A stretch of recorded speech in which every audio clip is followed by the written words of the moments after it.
I've been spending wild nights with your business partner for months. It's liberating to tell you. That's how she said it, with that twisted smirk on her face and a damn glass of wine in her hand. Like she was proud of it. Like she'd finally unlocked some achievement on her personal game of betrayal. Her name's Brittany, and once upon a time, I thought she was everything I ever wanted. Blonde, sharp, ambitious, sexy in that way that made other men jealous I had her. But that night, as she leaned back in her chair in our home, my home, I saw who she really was. And it wasn't just the affair. It was the thrill in her voice. The sick joy in knowing she was telling me something meant to destroy me. I didn't say anything for a second. I just watched her. The red dress she wore, the one I bought her last Christmas, now looked like the costume of a villain. My hands were shaking under the table, but my face stayed calm. Still, cold. She took that silence and ran with it. "Why aren't you angry?" she asked, swirling the wine. That's when I leaned forward, met her eyes, and said, "Because your lover doesn't know his company now belongs to me, and also his beautiful wife." Her wine glass stopped mid-sip. Her face froze. And that was the moment I'd been waiting for. Let me take you back a bit. 3 weeks before that night, I noticed Brittany started locking her phone. At first, I brushed it off. I mean, who doesn't these days? But then she started going on these yoga retreats every weekend. Always with her friend Tina. Always coming back glowing and strangely, too relaxed. I asked her about it once, and she laughed, too hard. Said I was being insecure. I've never been insecure. I'm Tyler Jacobs, CEO of JX Tech, a company I built from scratch. But when you've shared a bed with someone for 5 years, you know the way they breathe in their sleep. You know when their rhythm changes. It was a Tuesday afternoon when I finally caught something. She left her MacBook open, careless. I wasn't even trying to snoop. I was going to airdrop her a file. But there it was. A message thread with Nathan, my business partner. My best friend for 10 years. The man I built my empire with. And the messages? They weren't just flirty. They were dirty. Explicit. She talked about things she'd never even considered doing with me. Called him daddy. Told him she loved sneaking around. That it made her feel alive. Said I was boring, predictable, and clueless. I felt something crack inside me. But I didn't rage. I didn't cry. I did what CEOs do. I strategized. The next morning, I met with my legal team. Turns out Nathan had been playing fast and loose with some of the contracts. Left himself vulnerable. All I needed was leverage. And now, I had it. I told my lawyers, I want full control. Quietly. Meanwhile, I played the perfect husband. I kissed Brittany goodnight. Let her go on her fake weekend getaways. Even made dinner plans. I needed that dinner. I needed the moment. The finale. And when she said it, "I've been spending wild nights with your business partner for months," and smiled like she was finally free, I hit her back with the truth that crushed her smug little soul. Your lover doesn't know his company now belongs to me, and also his beautiful wife. Yeah, I didn't just take the business. I took Vanessa, Nathan's wife. A real woman. One who'd been suspecting the affair just like I had. We'd been quietly planning together, slowly pulling the rug from under them both. She hated betrayal even more than I did. When Brittany finally found her words again, her voice cracked. "You're lying." I stood up slowly. Calm. Cold. Am I? I pulled out the folder from the briefcase beside me. This is the new ownership agreement. Signed, sealed, and filed. As of this morning, Nathan has no claim. And Vanessa? Well, she's staying in my guest house right now. Said she needs some peace. Brittany's face twisted. She went pale, then flushed red. "You're insane." "No," I said, buttoning my blazer. "I'm just not boring anymore, right?" And I walked out of our house. Left her sitting at that table with her wine, her lies, and her shattered little illusion of control. But that was only the beginning. Because when scorned men rise, they don't just burn the bridge. They buy the damn river. I walked out of the house that night and didn't even look back. The silence behind me was louder than any scream. I didn't need to hear her cry, if she even did. Brittany was too proud for that, or too broken to know she was already lost. I drove straight to Vanessa's place. Well, our place now. Technically my guest house, but she'd made it look like a magazine cover within a week. Candles lit. Soft jazz playing. The smell of fresh baked bread in the air. It was the kind of home Brittany never cared to create. Vanessa opened the door in a white robe and a glass of wine in her hand. She smiled the second she saw my face. "Did you tell her?" she asked. I nodded, loosening my tie. Every word. She didn't see it coming. Vanessa let out a soft, satisfied breath. Good. That lying skank deserved it. I sat on the couch, and for a few seconds, I let myself exhale. The pressure, the planning, the secrecy, it all weighed heavy until that moment. But Vanessa? She knew exactly how to keep it together. After all, she'd been living with betrayal too. Nathan had been cheating on her for over a year. She first caught on when he started coming home freshly showered late at night. The man never worked out, but suddenly he had a gym bag in the trunk. Then came the unexplained expenses, the weekend investor retreats that never made it to the calendar. She followed him once, took pictures, showed me everything. I didn't know it was with my wife, I'd said when she brought the photos. I didn't know it was with my husband's best friend, she'd replied. And that's where it began. Two betrayed spouses, united by pain, plotting revenge not out of rage, but with precision. We spent weeks gathering proof. Emails, messages, flight bookings. Then we hit him where it hurt. Nathan didn't just hand me control willingly. He thought we were preparing for a merger. He signed documents under the belief that he'd be CEO of an expanded empire. I made sure to throw in some legal jargon he'd never understand. And his mind was too distracted by Brittany's perfume to focus. By the time he realized, everything was out of his hands. Bank accounts? Frozen. Key clients? Gone. Staff? Resigned. His office? Locked. I'd orchestrated it down to the hour. The cherry on top? I sent him a bottle of the wine he and Brittany used to drink, 2008 Merlot, and a note that read, "You made her scream. I made her cry. Now I own everything that ever made you feel like a man." That was 2 days before the dinner. And Brittany? She still had no idea about the depth of it. Not just the business loss, not just the betrayal, but how publicly her secret was about to become very, very exposed. Because I didn't plan on keeping this quiet. You see, cheating destroys more than just trust. It poisons your sense of reality, makes you doubt every smile, every compliment, every kiss. I'd kissed Brittany the morning after she came home from screwing Nathan in a hotel room. She told me she loved me, with that same mouth. And I believed her.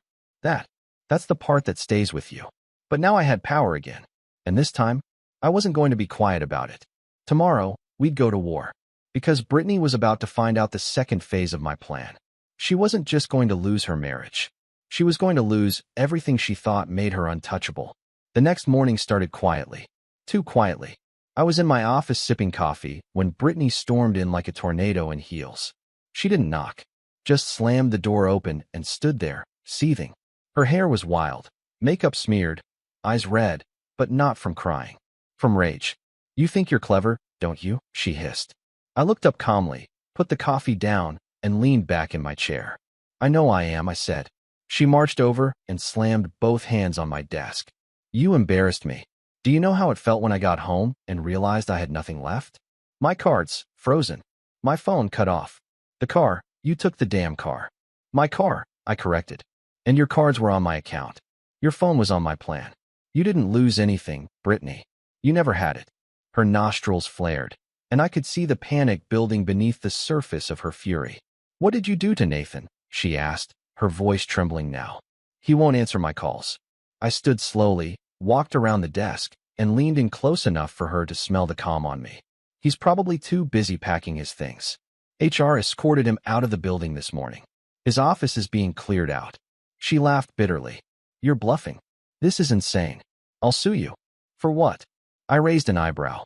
"For being a manipulative cheater who thought screwing her husband's business partner would end well." Then I pulled out the folder. Inside were photos, screenshots, hotel receipts, even surveillance footage. Everything she thought was her dirty little secret, printed and documented, neatly arranged in chronological order. Her face drained of color. "I had private security follow you after that weekend in Miami," I said, handing her the folder. "Turns out you're not great at covering your tracks." She opened it, flipping through each page with shaking hands. She stopped at one photo, Nathan's hand on her thigh in the back of a town car. Her wedding ring clearly visible. "You documented everything," she whispered. "Of course I did. You broke our vows, Brittany. I broke your world." I expected her to scream, to cry, maybe even collapse. But Brittany wasn't built like that. She didn't have shame. She had ego. "You think this makes you better than me?" she said, standing tall. You think any of this makes you a man? No, I said. But it makes me free. Free of pretending. Free of loving someone who lied every time she looked me in the eye. She laughed again, sharper this time, more unstable. Well, guess what? She snapped. It wasn't just Nathan. There were others. Bartenders. Clients. That personal trainer you hired me last summer? Yeah, him too. She threw that line at me like a grenade. But I didn't flinch. Because I already knew. Vanessa had told me weeks ago. She had tracked Brittany's spending habits, found strange charges at hotels all over the city. A few calls confirmed what I had suspected. Nathan wasn't the only one. He was just the most convenient. Brittany's betrayal wasn't an accident. It was a pattern, a personality. She never loved me. She loved my lifestyle, my status, the illusion. I nodded slowly. Thank you, I said. She blinked. For what? For reminding me you were never worth the pain. I opened the door. She stood there a moment longer, then stormed out, heels clicking like gunshots on the marble floor. That was the last time she ever stepped foot in my office. But it wouldn't be the last I'd hear of her. Because that evening, she did something reckless. And suddenly, I wasn't just dealing with a liar. I was dealing with someone dangerous. I should have known Brittany wouldn't go down quietly. By the time night fell, I was back at the guest house, unwinding with a glass of whiskey. Vanessa was upstairs, probably reading. She kept things calm, elegant, even now. I had just started to relax when my phone buzzed. It was a notification from the security system at my main house. Motion detected, 10:42 p.m. I opened the app and stared at the footage. Brittany, in a black hoodie. She was outside, pacing like a lunatic near the garage. Then she pulled out her phone and started filming. And that's when it hit me. She was building a story. Sure enough, a few minutes later, a clip appeared on her Instagram story. Just shaky footage of our driveway and a dramatic caption. I gave him everything. He threw me away. This is what abuse looks like when you don't have bruises. I froze. The audacity was breathtaking. Then came the texts. First from Greg, my lawyer. She just posted about you. You need to respond immediately. Then from my assistant, Lori. Tyler, she's tagging news outlets. She's calling you controlling and emotionally manipulative. This could go viral. I sat on the couch, the screen's glow flickering like a warning light on my face. And still, no panic. No rage. Just a deep, controlled breath. She was trying to burn me on the way down. But I had built fireproof walls. I called Greg. Let her talk, I said. You're sure? Yeah. Just prep the cease and desist. Tomorrow morning. Let her dig deeper tonight. Because here's the thing. Brittany was all impulse, no foresight. She thought slandering me online would gain sympathy. She had no idea I had already briefed PR, HR, and our legal teams. Every time she tried to fabricate an accusation, it had been met with timestamps, proof, and witnesses. I'd been preparing for weeks. War doesn't start when the first shot is fired. It starts when the first strategy is drawn. Still, I couldn't sleep that night. Not because I was afraid, but because I realized just how far she'd go to protect her image. Not her marriage. Not her dignity. Just her reputation. Her follower count. Vanessa came down around midnight and sat beside me.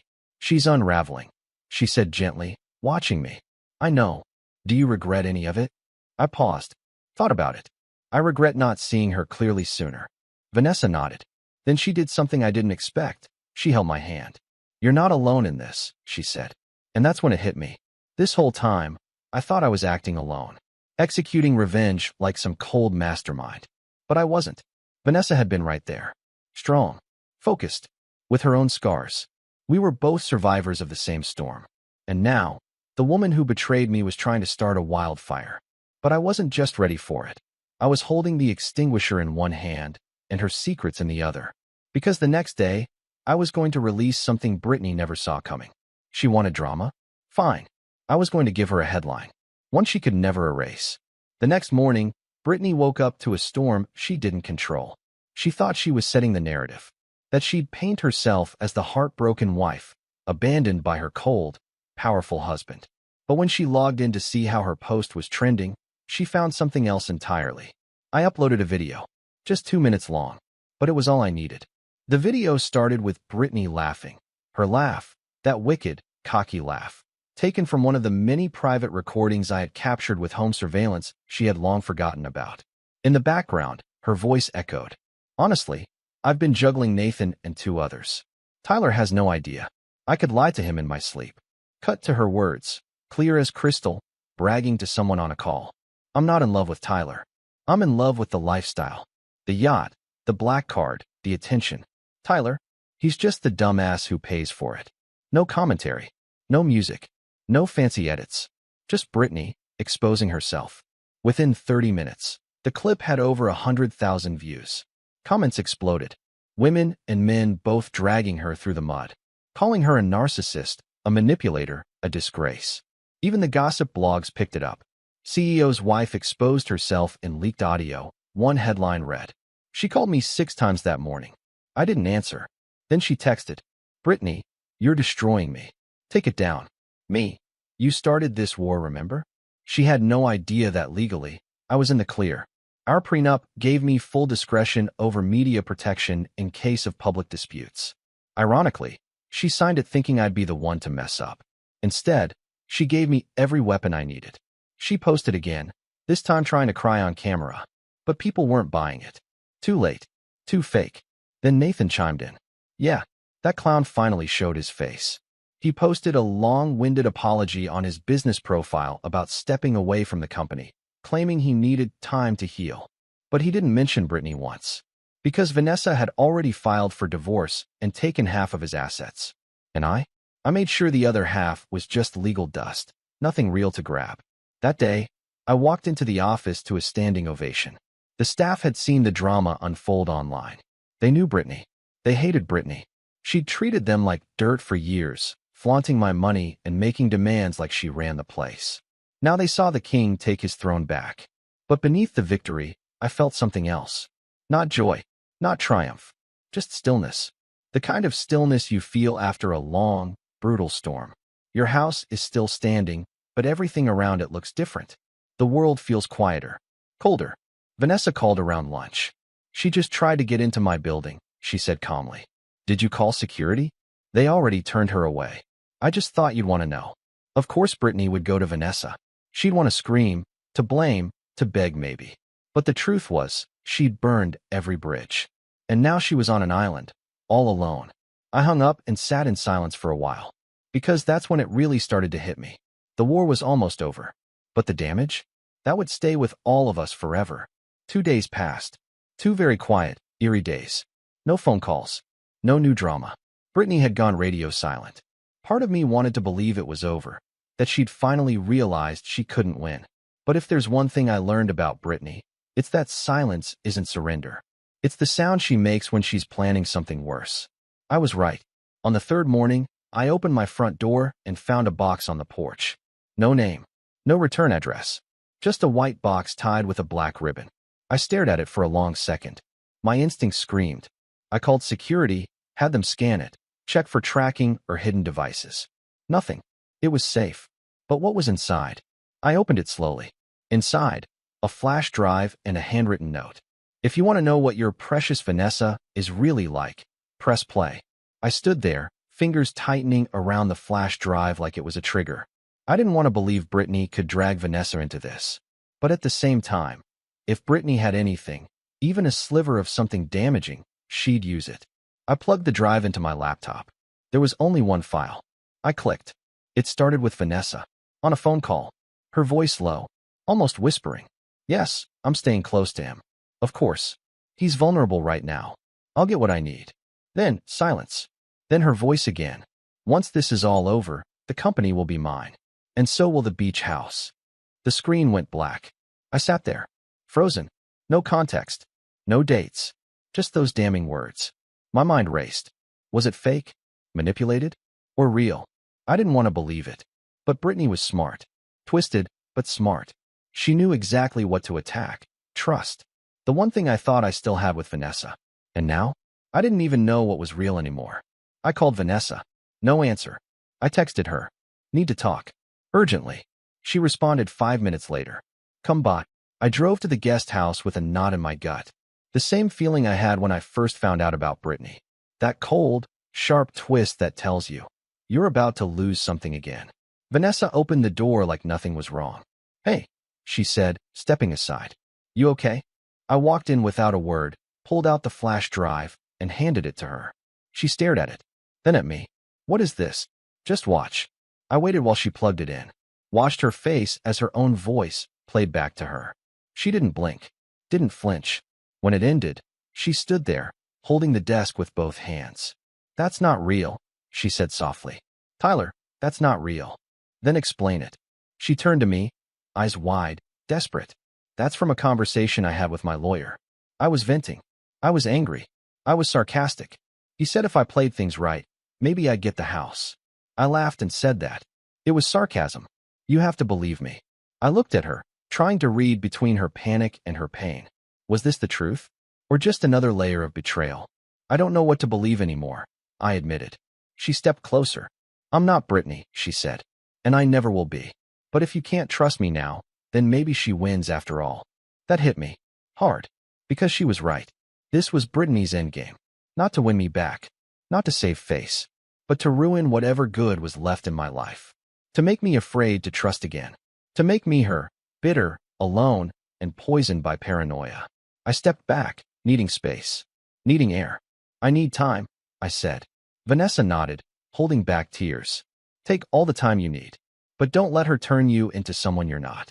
I left. Drove around for hours. Because even after all the wins,